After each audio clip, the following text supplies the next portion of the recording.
Paswan reacted to Prime Minister Narendra Modi's speech in the Lok Sabha, stating that Congress could regain public trust only by acknowledging and answering for its past mistakes. He also pointed out that while Congress had campaigned on issues like the Constitution and reservation, they had, in his view, murdered the Constitution by imposing the emergency in 1975.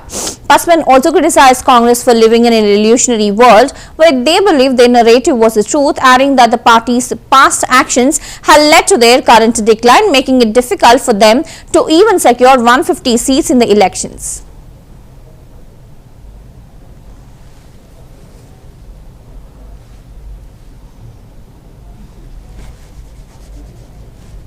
जो गलतियां कांग्रेस करती आई है उसका प्रायश्चित करके संभवतः जनता के बीच अपना विश्वास, जो खोया हुआ विश्वास है, उसको पुनः हासिल ये लोग कर सकते हैं। दिक्कत ये है कि प्रधानमंत्री जी ने हर बार सदन के पटल पर इतिहास की वो सच्चाई दोहराने का काम किया है जिससे हमेशा से इन्होंने मुंह फेरने का काम किया।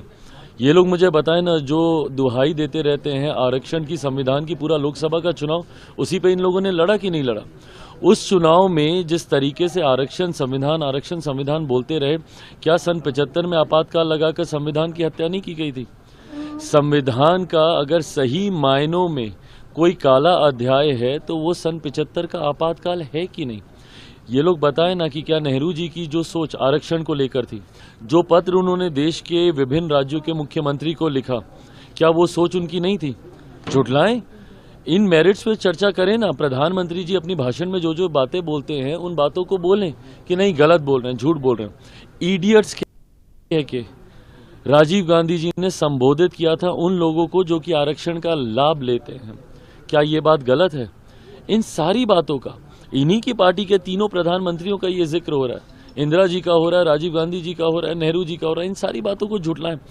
हकीकत है कि कांग्रेस एक अपने ही हवा महल में रह रही है, जहां पे इनको लग रहा है कि जो ये कहते हैं वही सत्य है, जबकि इतिहास को अगर पलट के देखा जाए तो जो गलतियां कांग्रेस ने की है, तभी कांग्रेस जैसी पार्टी 150 साल पुरानी पार्टी का आज ये हर्ष हो गया है कि वो 150 सीटें नहीं जीत पा रही है। जब तक ये लोग अपनी इस गलती को समझेंगे नहीं, कांग्रेस का रिवाइवल, अब तो सर्वाइवल ही मुश्किल है तो रिवाइवल तो क्या ही होगा। 2500 रुपए देंगे मेरी सरकार। जो गलतियां कांग्रेस करती आई है उसका प्रायश्चित करके संभवतः जनता के बीच अपना विश्वास, जो खोया हुआ विश्वास है, उसको पुनः हासिल ये लोग कर सकते हैं। दिक्कत ये है कि प्रधानमंत्री जी ने हर बार सदन के पटल पर इतिहास की वो सच्चाई दोहराने का काम किया है जिससे हमें